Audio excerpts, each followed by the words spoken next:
dans l'industrie 4.0, c'est vrai qu'on parle de plus en plus de modèles industriels, de jumeaux numériques.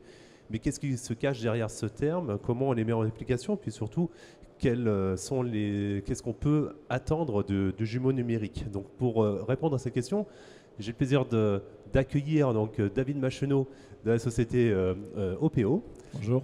Et Jean-François Ruggeri, parce que moi je ne voudrais pas écorcher votre nom, de la société bien connue Sogeclair, qui vont nous répondre à ces questions. Alors déjà, première question, peut-être vous présenter en quelques mots qui vous êtes et que fait votre société.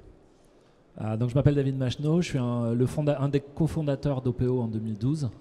OPO, c'est un cabinet de conseil qui accompagne les industriels dans toute leur transformation, avec un gros focus sur les opérations pour qu'elles deviennent stratégiques et être capables de prendre ce type de virage dont on parle aujourd'hui. Donc Jean-François Ruggeri, moi je suis responsable des activités Industrie 4.0 au sein de la BU Conseil du groupe Sogeclair. Donc le groupe Sogeclair, son siège social est à Blagnac et on est implanté sur les différents continents.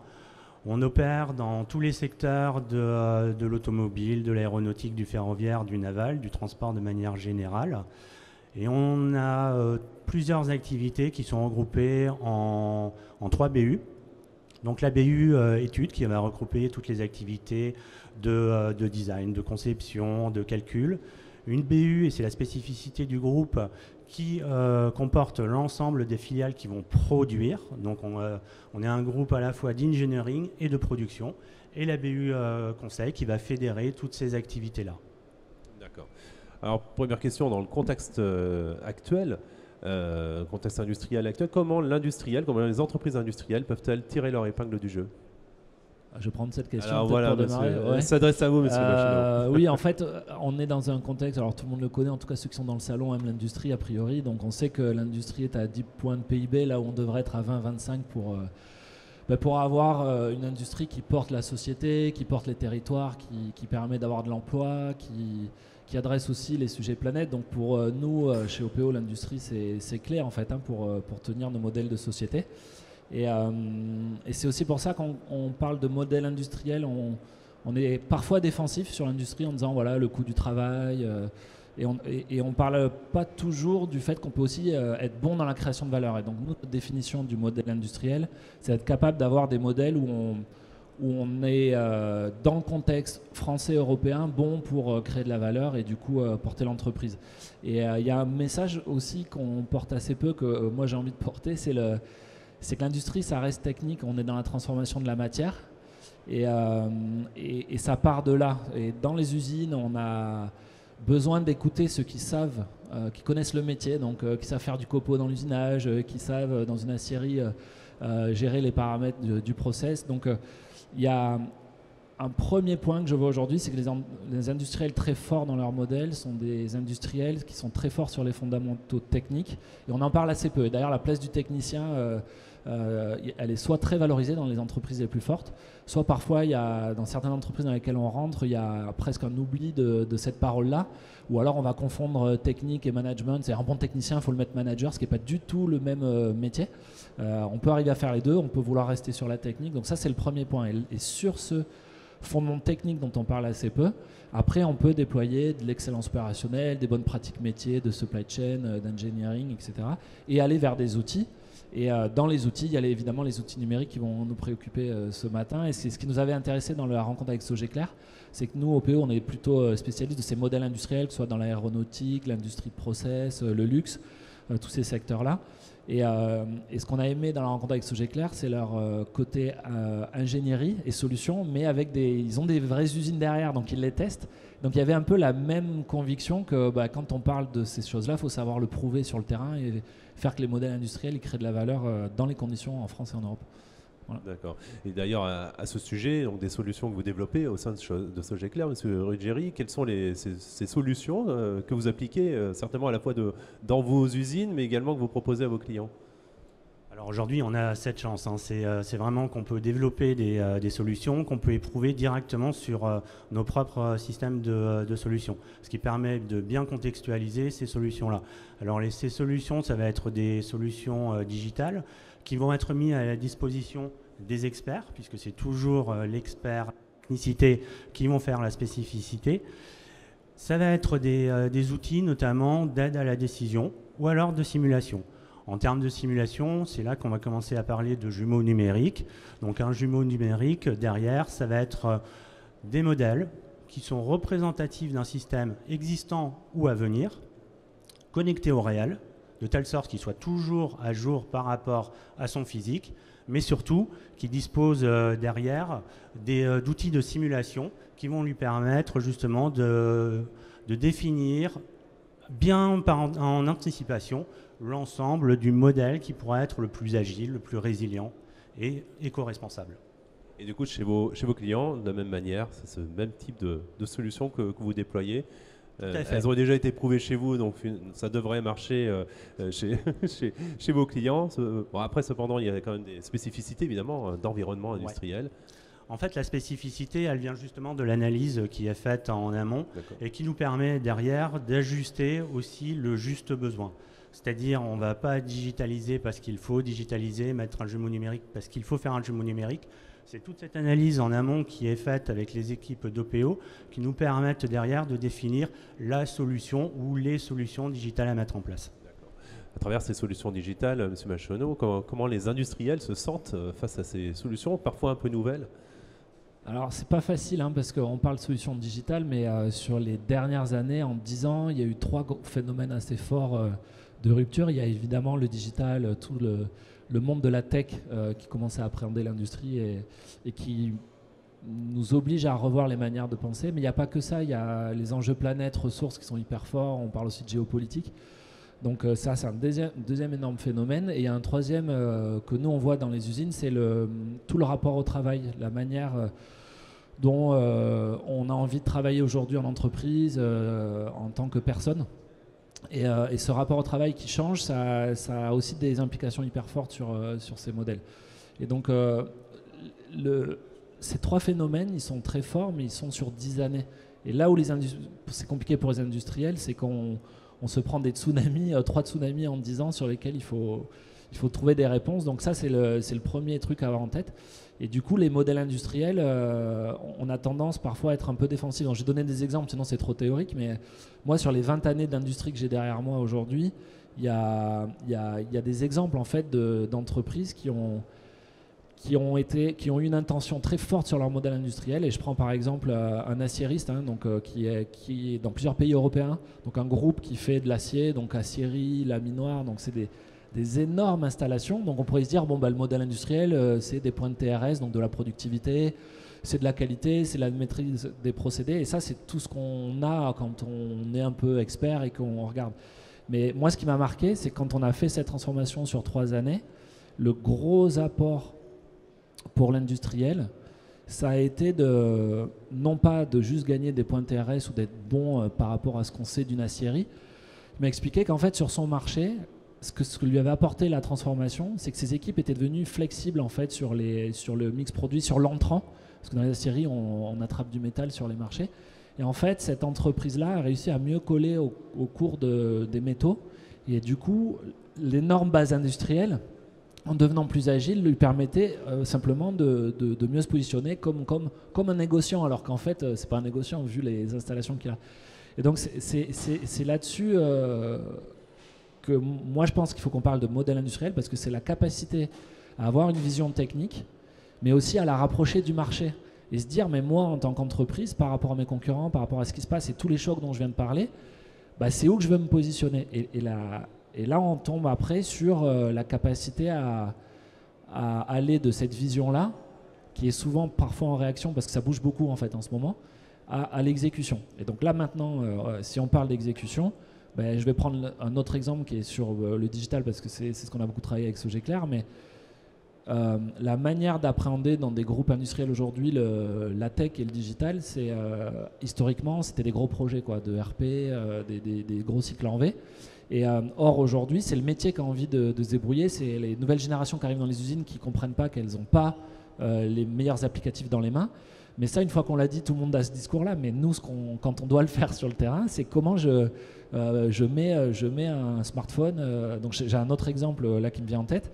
Une usine dans l'aéronautique qui fait du packaging et un petit peu de process derrière. Et le souci, c'est quand le camion dépose les cartons, il y avait 48 heures qui étaient perdues sur l'identification des cartons pour prendre les plus urgents au départ. Ouais, ça, on a développé avec les équipes sur place un applicatif en low-code, no-code, donc très rapidement. On l'a mis dans les mains, on a mis un smartphone. Alors, c'est dans un groupe industriel, donc quand on a mis des smartphones dans les mains, le DSI, il a fallu avoir une petite discussion, etc. Mais lui a ces mêmes questionnements. Donc, c'est comment j'arrive en quelques jours à mettre un produit dans les mains qui est nouveau, tout en respectant les sujets de cybersécurité, les projets centraux de la DSI. Donc ça, c'est des exemples hyper concrets qui font que les industriels, ils doivent avoir ce type de réflexes qui sont vraiment différents. Donc comprendre le monde de la tech à ces niveaux de finesse, mais tout en devant répondre à la tech, aux enjeux planète, à la géopolitique, etc. etc. Et le rapport au travail, qui franchement n'est pas simple. On travaille beaucoup avec les RH aussi. Donc voilà, donc il y a une espèce d'accélération. Et nous, ce qu'on voit chez les industriels, c'est qu'ils doivent être capables, et ils le font, hein, mais d'appréhender des sujets très en rupture, mais très très vite. Donc il faut être hyper pragmatique, en fait, c'est un peu mon point. Justement, beaucoup de sujets en rupture. Comment, Monsieur Ruggieri, le jumeau numérique peut-il prendre en compte justement ces différentes ruptures et à quelle vitesse finalement on doit déployer ça? Est-ce que ça doit être rapide? Est-ce que ça doit être une approche un peu Big Bang ou pas à pas? Enfin voilà, déjà sur le jumeau numérique. Alors le jumeau numérique, ça va être l'outil qui doit être mis en place rapidement, et la solution aujourd'hui qu'on propose permet justement d'avoir un jumeau numérique représentatif de son modèle physique en quelques mois. Contrairement, comme le disait tout à l'heure David, c'est pas un ERP, c'est pas un PLM à mettre en place. L'idée, ça va être d'avoir un jumeau numérique très rapidement, avec des cas d'usage qui vont permettre de répondre aux enjeux et aux problématiques qui sont spécifiques à l'industriel. Notamment, on vient de l'évoquer, un outil qui permet de traiter l'agilité et la résilience, donc très facilement modifiable.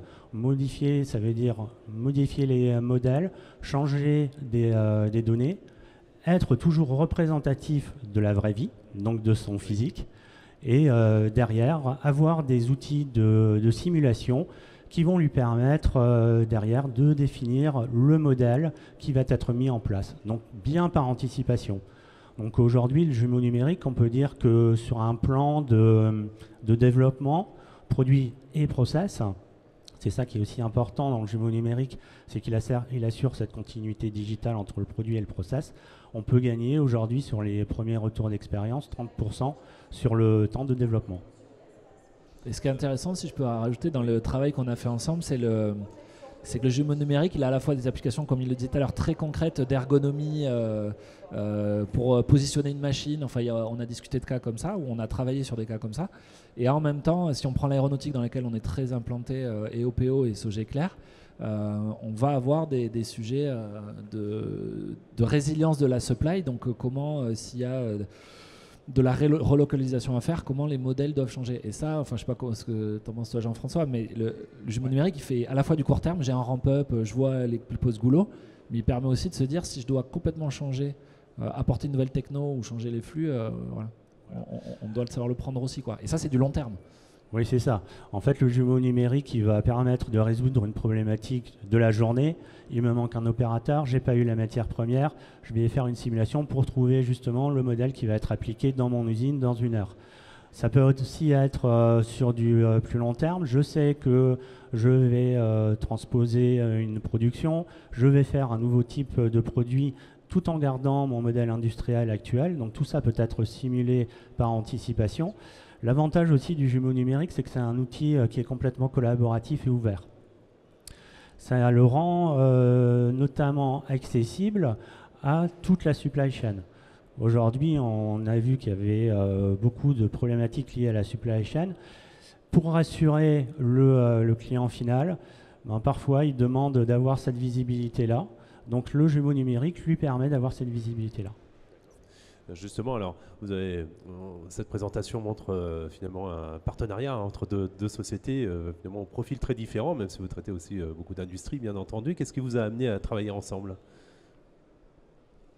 C'était très, très complémentaire. C'est-à-dire qu'on a très vite vu qu'on ne pouvait pas mettre sur le marché des solutions digitales. Il y a beaucoup de solutions, par contre on avait besoin de les contextualiser. La deuxième chose, c'est qu'il fallait aussi qu'elles soient très très adaptées aux problématiques du client. Du coup, retrouver des bons modèles qui sont plutôt de la compétence de OPO, qui va définir ce modèle. Alors le modèle, c'est le modèle de fonctionnement dans sa globalité. C'est ça qui est important aussi. C'est pas juste comment produire, mais c'est tout ce qu'il y a autour, c'est-à-dire le change management aussi, puisque en utilisant des outils digitaux, on fait toujours le même métier, sauf qu'on le fait plus rapidement, plus sereinement, et surtout, c'est pour reboucler avec ce qui a été dit plus tôt, on va aussi refocaliser la personne, l'humain, sur ce où il a le plus de valeur ajoutée, c'est-à-dire sur son expertise. Aujourd'hui, l'outil doit lui permettre de prendre les décisions. On se retrouve très souvent en face d'industriels qui nous disent je vais faire un nouveau modèle industriel. L'idée même m'a pris 10% de mon temps. Par contre, pour la formaliser, dans du PowerPoint, dans l'Excel, ça m'a pris 90% du temps. Nous, ce qu'on veut, c'est échanger les deux. Donc vraiment revaloriser la technique. C'est ça, et nous, même réponse, complémentarité, on est spécialiste de comment on transforme les modèles et notamment des aspects métiers en opération. Donc le manufacturing dont on parlait, la supply, et puis comment on rend ces opérations stratégiques. Couplé à ça, il y a comment on prend ces changements, donc c'est ce que disait Jean-François, comment on se transforme. Il y a un aspect très... on déroule des plans, parfois on est dans l'exécution d'un plan parce qu'on sait on va du point A au point B, et puis parfois en fait c'est un changement qui fait plus mal, en fait, qui est plus profond, parce qu'on doit revoir des comportements, des manières de voir le modèle industriel, ce dont je parlais au début. C'est pas simplement des machines ou des hommes, c'est quelle agilité je veux, etc. Donc nous on est focalisé là-dessus, sur le modèle industriel, et quand on arrive à l'aspect solution, on a besoin de partenaires, et donc là ce qui joue après dans la complémentarité, c'est aussi ce rapport au modèle industriel, des convictions assez fortes sur le fait que l'industrie on en a besoin, il faut du coup créer de la valeur, pas être uniquement défensif sur les coûts, mais aussi ce que je disais tout à l'heure, être très bon. Et c'est vrai que chez Sogeclair on avait trouvé ça, parce que quelqu'un qui est dans l'ingénierie mais qui a des usines derrière, c'était assez étonnant pour nous, donc c'est comme ça qu'on s'est rapproché. Et ça va même parfois sur des sujets qu'on peut détecter eux de leur côté, mais nous aussi de notre côté. On avait chez un client commun, et notamment dans le milieu de l'aéronautique, il y a un sujet qui monte, il est pareil, il est à 10 ans, c'est un peu comme la résilience de la supply à long terme, les jumeaux numériques peuvent aider. On a aussi toute une notion de savoir-faire qui doit se transmettre. On a beaucoup de gens seniors qui ont le savoir-faire de conception dans les usines, dans l'aéro.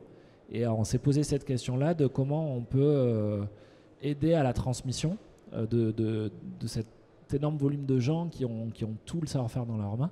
Et donc on a fait un cas concret, on est allé dans une usine où on travaillait, on a pris le savoir-faire de modélisation, de conception des gens qui étaient au bureau d'études et à l'industrialisation. Et on a réfléchi avec eux comment ça pouvait se modéliser. C'était hyper intéressant parce que c'est des techniciens, donc avec un énorme savoir-faire. Il y a toujours cette question de comment je peux partager ça. Est-ce que c'est un énorme capital? Est-ce que j'ai envie de le partager aussi? Parce que j'ai mis peut-être 40 ans à développer cette finesse dans mon métier. Et nous, on a travaillé sur la modélisation en fait, de ce savoir-faire-là avec les équipes. Mais après, il fallait aller à une solution digitale pour que ça puisse se massifier, s'industrialiser. Et là, on a passé la main à Sogeclair. Donc c'était un projet main dans la main avec l'industriel sur ce sujet qui est pour moi un des sujets les plus importants de la filière, mais plutôt à 10 ans, quoi. Et pas à 2 ans. 2 ans, on parle ramp-up en fait. Non, c'est un sujet qui était très intéressant. C'est dans une entreprise qui a été créée il y a 40 ans par des ingénieurs qui sont restés de bout en bout. 40 ans, ça veut dire qu'aujourd'hui, ils ont capitalisé énormément de savoir. C'est une boîte qui est très innovante. Et qui fait quoi, sans forcément la citer, mais dans quel domaine d'activité? Alors, ils font des pièces aéronautiques dans le composite. Et toute cette population part à la retraite. Tout le savoir, il était dans leur tête. Donc, tout ce travail de captation, de synthèse de tous ces savoirs, tout ce modèle avait été fait par OPO. On a récupéré ces modèles qui avaient été draftés et on en a fait des modèles digitaux pour avoir un outil derrière pour les nouveaux entrants, les nouveaux ingénieurs, pour qu'ils puissent profiter de tout ce savoir. Et donc il se présente comment concrètement cet outil? Alors c'est un outil dans lequel ont été modélisées ce qu'on appelle les différentes règles métiers, de telle sorte qu'un ingénieur, en fonction de ce qu'il a envie de définir, il va avoir des propositions.